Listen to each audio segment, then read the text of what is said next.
Hello and welcome to this interesting video on trains. How much time will a train take to cross a pole or a man or another train or let's say a tunnel? In this video, we will address all such questions. When we talk about cars in speed, time and distance, we neglect their lengths and consider them as point objects. Okay, but trains are long and their length should be taken into account. So starting with the pole, what happens when a train crosses a pole? What happens when a train crosses a pole next to a railway track? Now, what do we even mean by crossing a pole? At this point, A, train's front is right next to the pole. So after this movement, train will start crossing the pole. Okay? And just when the train's back reaches the pole, we say that the train has passed the pole. And while doing so, the distance that train or any point on the train has traveled is the front part of the train has reached from A to B, and that's the distance the train has traveled. That is equal to the length of the train. So the time the train took in traveling this distance is the time taken to cross the pole. Okay, speed is speed of the train. Okay, speed is speed of the train only, and we can put these values in the formula. Distance is equal to speed into time, and out of these three parameters, any two will be given to you in the question and remaining third will be asked. If instead of pole, train has to cross a tunnel, let's say the train has to cross a tunnel. Now, crossing the tunnel starts at the moment when front of the train's engine enters the tunnel. That is point A, okay? And train has crossed the tunnel when back of the train leaves the tunnel, right? At point B.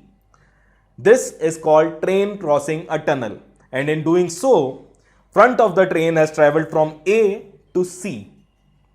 That's the total distance traveled by the train in crossing the tunnel.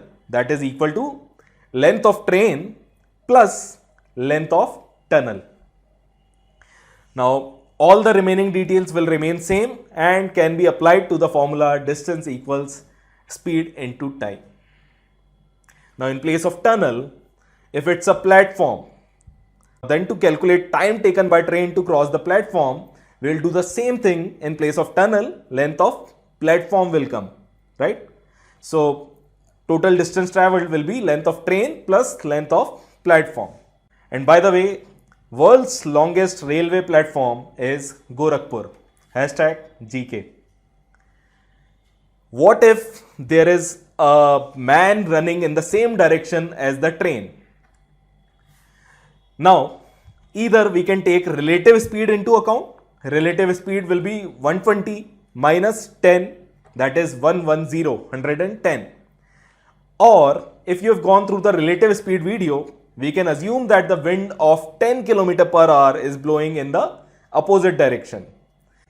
We are doing this just for the sake of problem solving. There is no actual wind mentioned in the question. Okay. So this wind will counteract the speed of man, making him stand still. And the same wind will also act on the train, okay, reducing its speed from 120 km per hour to 110 km per hour. Now the train with a speed 110 has to cross a man standing still, which is same as train crossing a pole. And you can of course substitute the values and apply this formula. Distance is equal to speed into time. Now, if the man is running towards the train, now in order to counteract the speed of man, wind will increase the speed of train. Okay, from a speed of 120 km per hour to 130 km per hour. Or we can say two people running in opposite direction, we add their speeds to get relative speed, right? And rest everything will remain same. and we can apply the formula and get the answer. Instead of a running man, if there is another train in the same direction, running in the same direction, then the length of other train will also come into picture. Okay. Now calculate time taken by this orange train to overtake the brown train.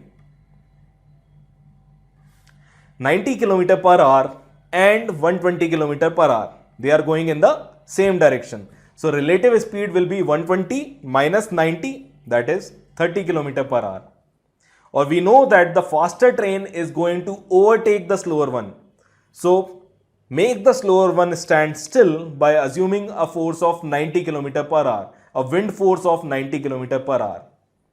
This wind force, this will also impact and reduce the speed of orange train to 30 km per hour. Okay. And now, as this brown train is standing still, this question is same as the tunnel question that we have solved earlier. Total distance the orange train travels to cross the brown train is equal to length of orange train plus the length of brown train. That's the total distance. Okay. And we can put this data in the formula and solve for whatever value is being asked.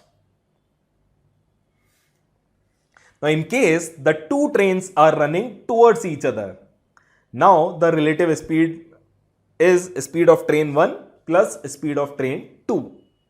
Or if we assume a 90 km per hour wind to stop the second train, it will also act on the first train, thereby pushing it in its running direction and increasing its speed to 120 plus 90, 210 km per hour. Rest, everything will remain same. You can apply the formula distance equals speed into time. Distance travelled by train 1 to cross train 2 will be length of train 1 plus length of train 2. Okay. And we can calculate the time taken by trains to cross each other by distance upon speed, doing distance upon speed. So these were all the cases you will come across from this topic. Next, we'll solve a few questions. Oh,